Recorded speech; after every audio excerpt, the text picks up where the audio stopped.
आप लोग यहाँ पर आए, आप सबका अभिनंदन। और ये अच्छी बात है कि जब आपने टाइम दिया है तो टाइम से प्रोग्राम आपने शुरू कर दिया, ये मेरे को अच्छा लगा।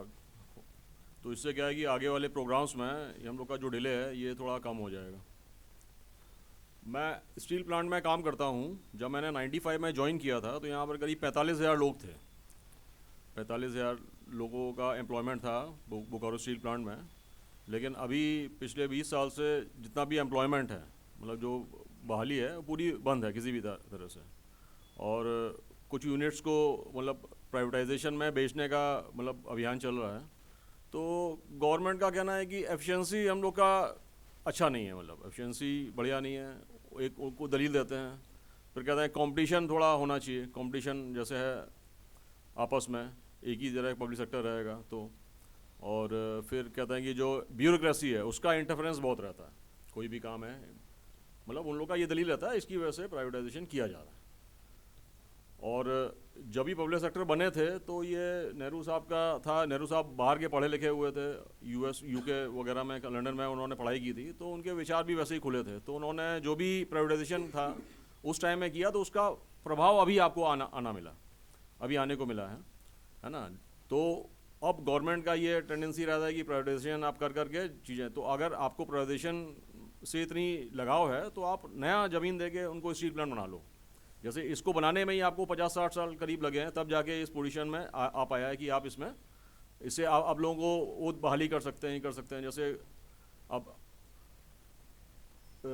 यहाँ से पानी आता है हम लोग का तेनू घाट से। तेनू घाट करीब 35 किलोमीटर दूर है।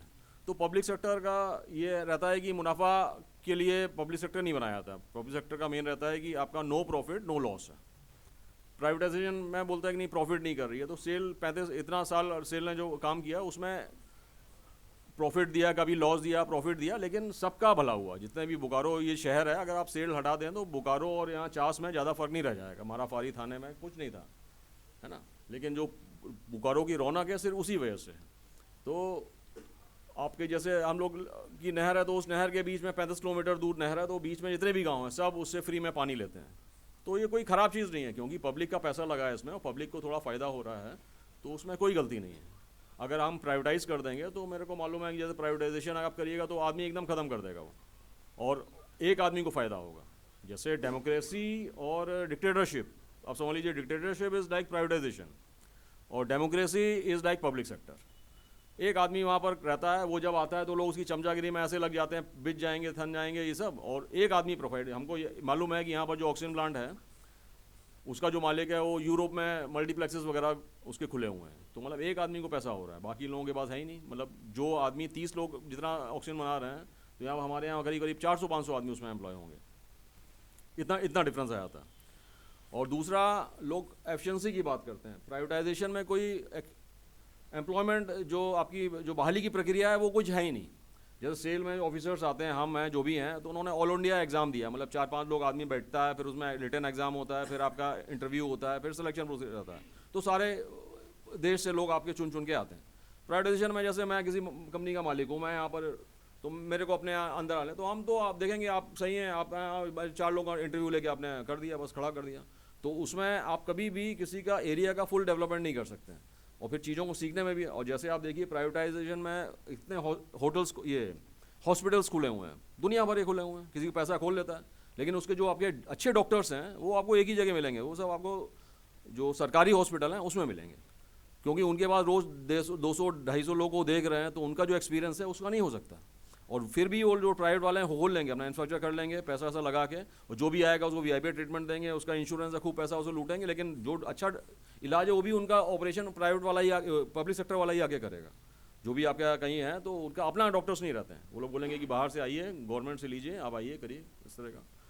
और आप देखिए कि इंडिया में ये लोग बोलते हैं प्राइवेटाइजेशन से आपकी एफिशिएंसी है, फिर ब्यूरोक्रेसी की बात करते हैं कि ब्यूरोक्रेसी बहुत है, काम ढीला है। तो ब्यूरोक्रेसी को जैसे कहीं भी आप देखिए, ब्यूरोक्रेट्स जो होते हैं, आईएएस है, इन्होंने लेटर प्लेसमेंट शुरू कर दिया, लेटर प्लेसमेंट ले लिया, 20 आदमी इन्होंने ले लिए।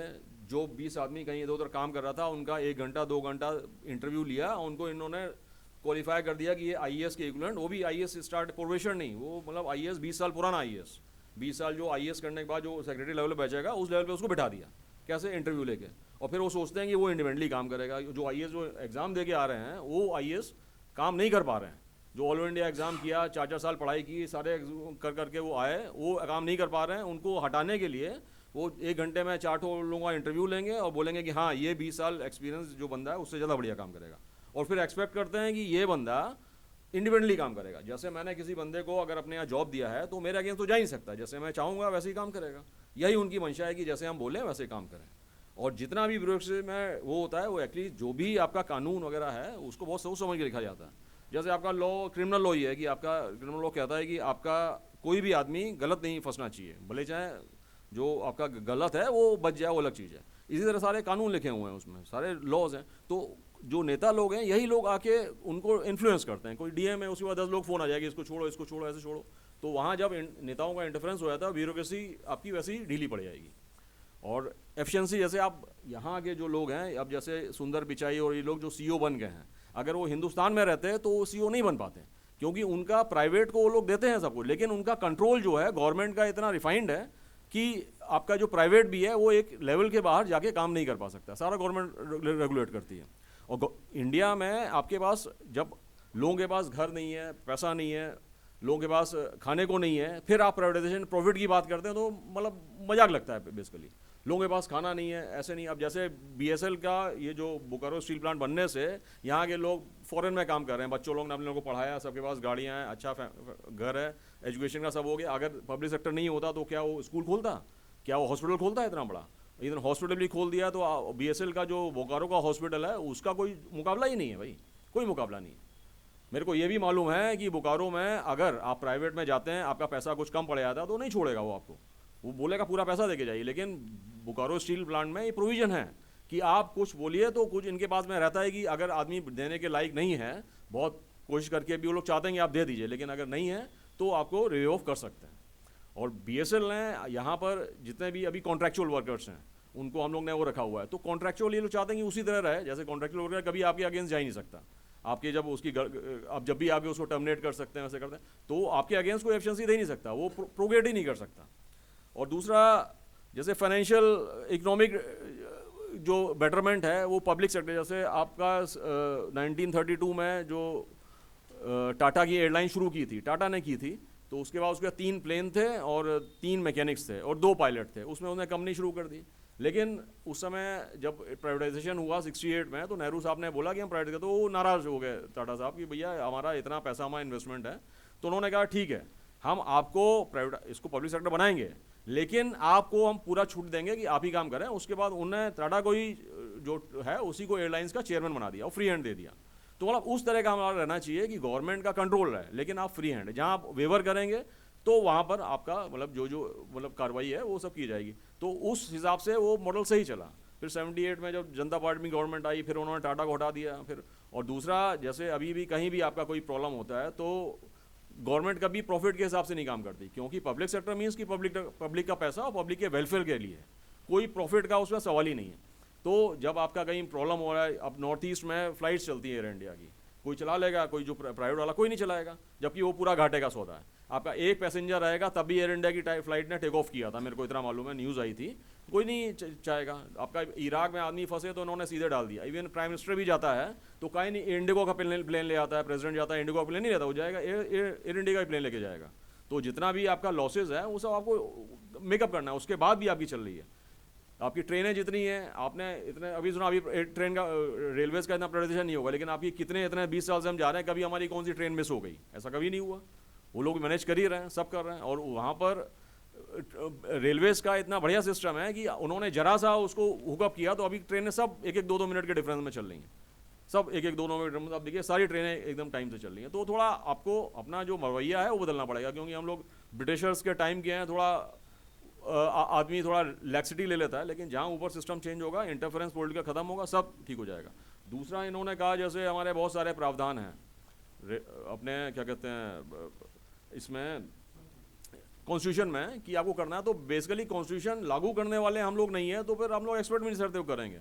गवर्नमेंट ने सब दिया हुआ है, आप गाँव में सब जगह स्कूल हैं, उसमें जाति में टीचर्स, लेकिन टीचर्स कौन है? टीचर्स वही हैं, सब आर्यंस हैं। तो वो लोग नॉन एरियंस को क्यों पढ़ाएंगे? वो कभी चाहेंगे नहीं। वो लोग एक आदमी रख देते हैं, वो हाजिरी बन जाएगा, घर में पैसा आ जाता है, बस ठीक है।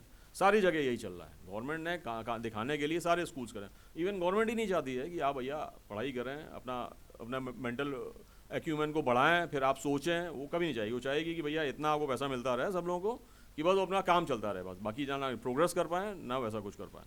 प्राइवेटाइजेशन किसी भी हालत में सही नहीं है। सारी चीज़ें आप जो बताते हैं ये लोग कि जो भी चीज़ें हैं आप देखिएगा, वो सारी चीज़ें इंडिया पे लागू नहीं होती हैं, क्योंकि यहाँ पॉपुलेशन इतनी बड़ी है। गवर्नमेंट कुछ आपके एजुकेशन के लिए काम करती नहीं है, हेल्थ के लिए काम करती नहीं है, बाकी सब कुछ काम होगा तो बेमानी है बेसिकली। जब आप प्रॉफिट की बात कर रहे हैं तो फिर आपके पास किसी का आदमी के पास खाने को नहीं है, रहने को नहीं है, तो प्रॉफिट की बात ही कहाँ से आ गई। तो इसलिए इक्वल डिस्ट्रीब्यूशन के लिए पब्लिक सेक्टर बहुत ज़रूरी है और इनको शुरू करना चाहिए।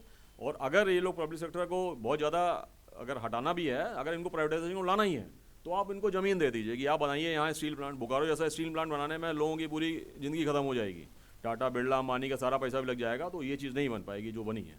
इतनी खुले खुले में अपना घर आपका बना दिया। अभी भी आपके सेक्टर्स में 37,000 घर हैं, एम्प्लॉयज़ हैं करीब 7-8 हज़ार, तो सोचिए कि 27,000 घर खाली हैं।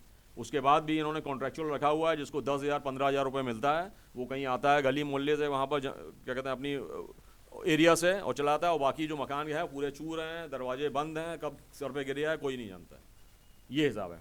हॉस्पिटल में इतने डॉक्टर्स हैं, मतलब इतने बड़ा स्ट्रक्चर डॉक्टर्स नहीं है, मशीनें नहीं है, मतलब ये हालत है। तो गवर्नमेंट का सीधा सीधा फंडा ये है कि आपको प्राइवेटाइजेशन में आपको रिजर्वेशन देना पड़ेगा, वहाँ वो हटाना चाहते हैं कि भैया वो ख़त्म करें, और आपको नौकरी नहीं देनी है, बस प्राइवेट में जैसे चल रहा है वैसे चलने दीजिए, ताकि उनका कंट्रोल बना रहे। और उसमें सीधा कोई कन्फ्यूजन की कोई बात ही नहीं है। और ये जैसे एडवांटेज, हाँ बस। और ये प्रमोशन में दूसरा आप देखिएगा कि कहीं भी होता है रिक्रूटमेंट होगा तो उसमें प्रमोशन का नंबर्स होते हैं। आपने जैसे IAS में 250 नंबर हैं, हर एग्ज़ाम में नंबर दे दिया। तो एक तो आपने रिजर्वेशन को ख़त्म करने के लिए प्राइवेटाइजेशन कर दिया, और दूसरा कहीं भी जहाँ रिजर्वेशन है वहाँ पर हम लोग के आदमी ऊपर नहीं पहुँच पा रहे हैं, तो प्राइवेट में तो आप भूल ही जाइए। प्राइवेट में तो आपको अंदर जाना ही बहुत मुश्किल है, और कोई क्लियर कट पॉलिसी रहती नहीं है। और जहाँ इंटरव्यू उन्होंने अभी सारे एग्जाम्स में प्रमोशन में इंटरव्यू कर दिया। इंटरव्यू मतलब नंबर मतलब क्या है कि आपके हाथ में कुछ है ही नहीं। जैसे 2 लोग आए इंटरव्यू देने, तो लेने वाला वही, बैठने वाला 4 हो, देने वाले वही, तो आप कहाँ खेल करिएगा। किसी और कर नहीं सकते हैं, CCR में ज़्यादा कर नहीं सकते हो, तो इंटरव्यू में खेल हो जाता है। बाकी सब चीज़ों में क्या है कि एक आदमी का नंबर रहेगा, तो आप एक ही आदमी का नंबर आपको कंसिडर करना है ना। लेकिन इंटरव्यू में क्या आप किसी का नंबर कम कर दीजिए तो उसके नंबर बढ़ गए, ये सब दिक्कतें हैं। तो अब ये है कि आपको मेन जो मूल्यवासी और ये हम लोग करते हैं बामसे वगैरह का मेन फंडा ये है कि आप लोग अपना ग्रुप बढ़ाइए, लोगों को जागृत करिए, और जब तक आपकी गवर्नेंस नहीं रहेगी, बाकी चीज़ों में आप ज़्यादा कुछ नहीं कर सकते। बस इसी के साथ बहुत बहुत धन्यवाद।